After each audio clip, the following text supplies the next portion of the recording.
What y'all got? Y'all want to know about the quarterbacks? Yes. That's what I figured.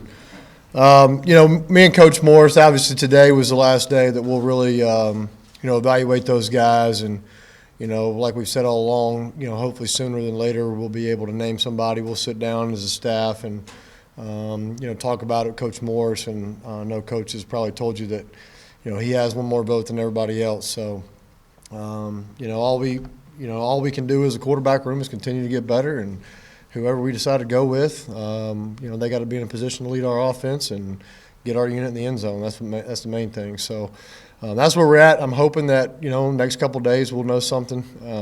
I know Coach has his radio show tonight and some other things, so probably won't be within the next couple of days, I'd imagine. But we'll try to get somebody named here pretty soon. One do better than the other today?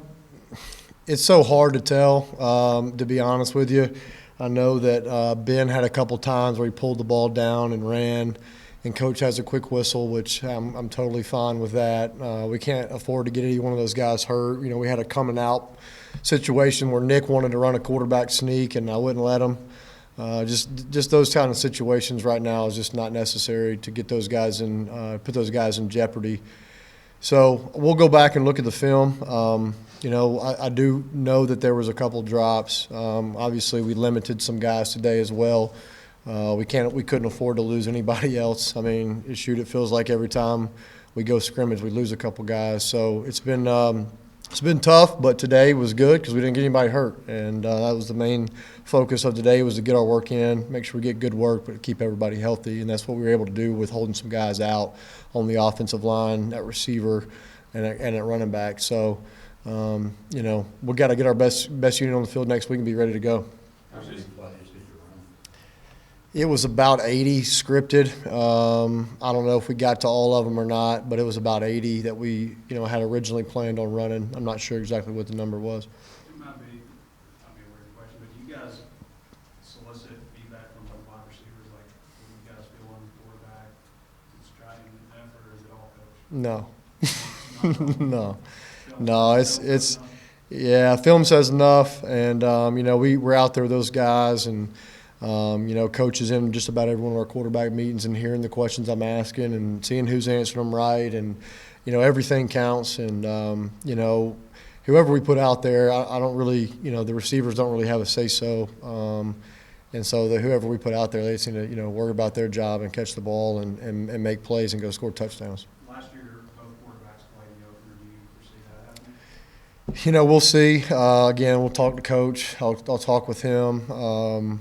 It could be a possibility, but I think that we've seen enough of both of them now that we can make a decision and live with it. And we'll see where the game goes next Saturday, and we'll see. But we'll see. I don't know. We'll see. Did you guys tackle to the ground today, or was it more? Some of it was situational, so probably a quarter of it was tackling to the ground.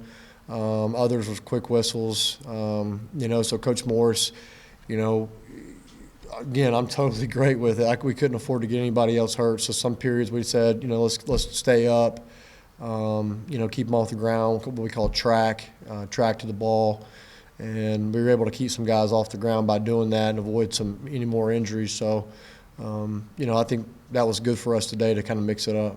How do you feel like camp's going for the offense overall? I think it's going pretty good, honestly. It's been tough, to be honest with you, in terms of injuries. I know we've had, I don't know the exact number. I feel like it's about 6 guys that we feel like we're going to start. They've all missed some critical time. But hopefully we'll get some of those guys back here soon and get back healthy and be ready to go. But I feel like when we had those guys out there, I felt pretty good about where we were. Joe, who made big plays today and did some touchdowns, and was Trey Knox able to come back today? No, Trey wasn't back today. Again, he's another guy that's missed, several days. We're still, waiting on his, kind of what his situation is. It's kind of day by day right now, but we'll see. In terms of big plays, that was the first time I think we've been in the indoor ever. So it's hard to see, who made plays and who didn't in that thing. It's just a bunch of people, it's kind of hard to see. So I do know John Stephen threw a touchdown. I think it was to Blake Hearn. I may be wrong on that. but I feel like that's right. We scored a couple other touchdowns. I really couldn't tell you who it was, but again, we limited a lot of guys and try to get a lot of the young guys a lot of work, and I think that was very beneficial for their development as well. You settled on Cunningham at right guard right now? You know, with Colton missing some time, Cunningham's played a little left tackle, but he's also played some right guard. I think you guys probably were out there still when he was in there at right guard. So we've been kind of cross-training him. You know, Colton's slowly coming back off of his injury, and we expect to have him back for the first game. So if that's the case, we really, you know, are working Myron inside and kind of seeing where he'll be come game time next week. Joe, when you talk about, you know, changing things in this program, bringing in new blood and stuff, I was looking at last year's starting offensive lineup opener versus what y'all are kind of projecting to start, and it looks like you could very well have 11 new starters. You ever seen anything like that before? I haven't, you know, but I think it just shows where we're going. It shows that we're, you know, making the strides we need to make. Obviously losing Dion, a guy like Dion, and Jordan Jones for the first game at least, you know, that's tough having those guys out that are older guys in the room. You know, it really, you know, breaks my heart to see Dion go down, because Dion has done everything we've asked him to do since we've been here. Man, he's such a great kid, and I love him to death. I really do. And, you know, it sucks to see him go down and miss his senior year after he's had a great summer of leading the guys, kind of taking charge in that room. Kind of sucks to see that happen. So, but it also, you know, presents other opportunity for other guys to step up. Other freshmen are going to have to step up quickly. And we feel, you know, obviously we recruited well, and we feel like we've hit on a lot of guys, and some of those guys have got to play early. You know, like Coach told them at the end of scrimmage, you know, some of you guys got to grow up quick. You know, this is the SEC, it's not high school, and you guys got to grow up quick. So, you know, it's exciting to get some other guys in there, but obviously, you know, we got to, you know, like you said, you know, hopefully get some guys back, and that won't happen, and hopefully we'll have to see that happen. Regardless of who you start, how much more confident do you feel going into the season with this year? I feel confident. I mean, and here's why. I mean, obviously Ben's been in the system for several years.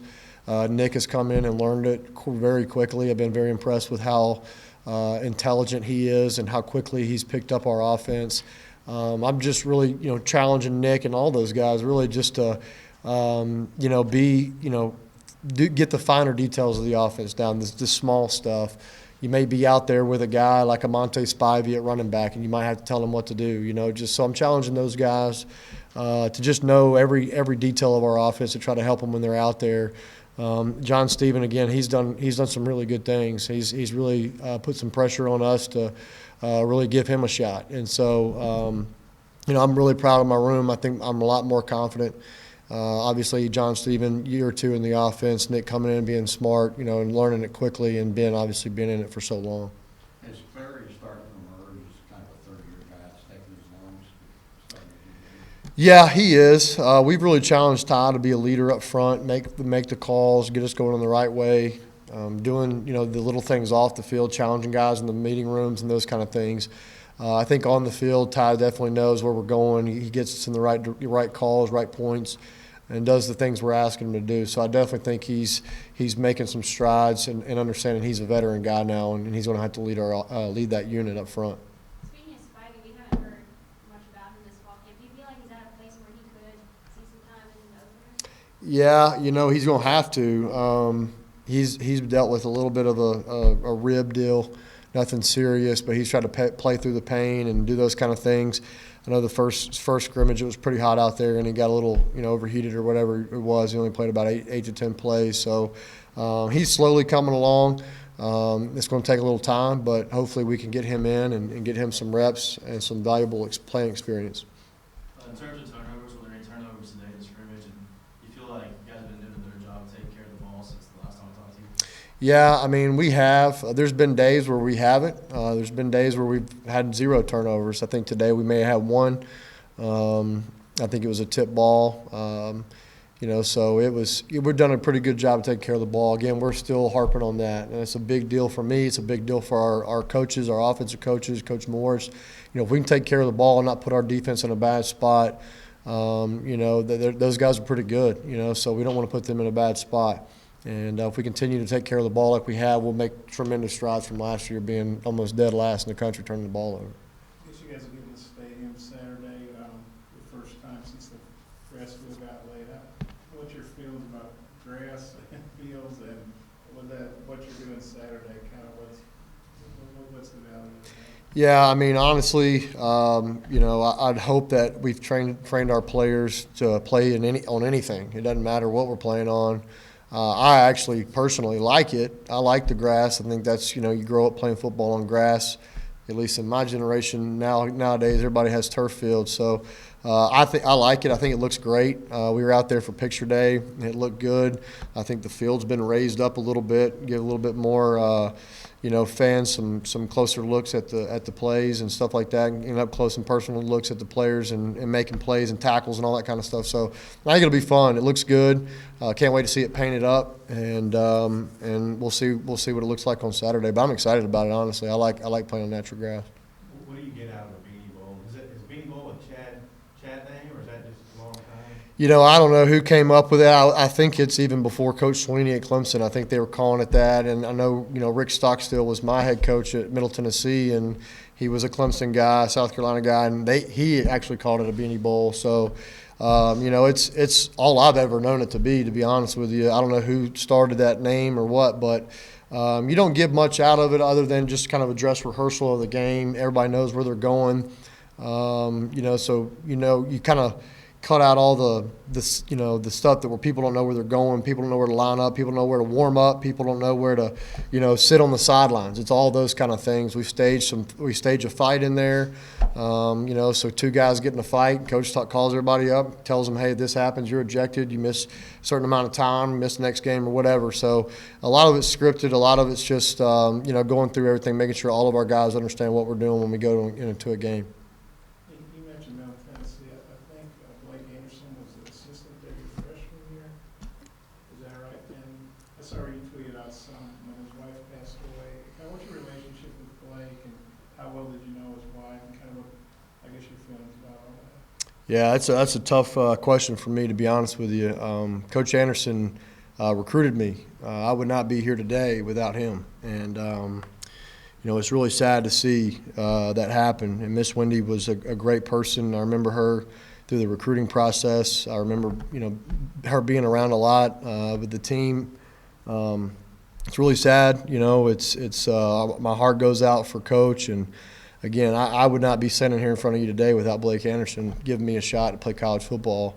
He found me in Briarwood Christian, a little small school in south of Birmingham, and gave me a shot to play quarterback. And like I said, I owe him a lot, and we've said a lot of prayers. Me and my family have said a lot of prayers for his family, and Coach has really actually taught me a whole lot through this process of his courage, how he's handled this whole situation, and we wish them nothing but the best, and I know Coach will bounce back and go through the grieving process and all that stuff. But it's really sad, and like I said, we're continuing to pray for the Anderson family, and hopefully that everything will pass. And Miss Wendy fought hard. She fought really, really hard, and we love them. And I love Coach Anderson to death. And he'll be, hopefully he'll bounce back. Anything else for Coach Craddock? All right, thanks.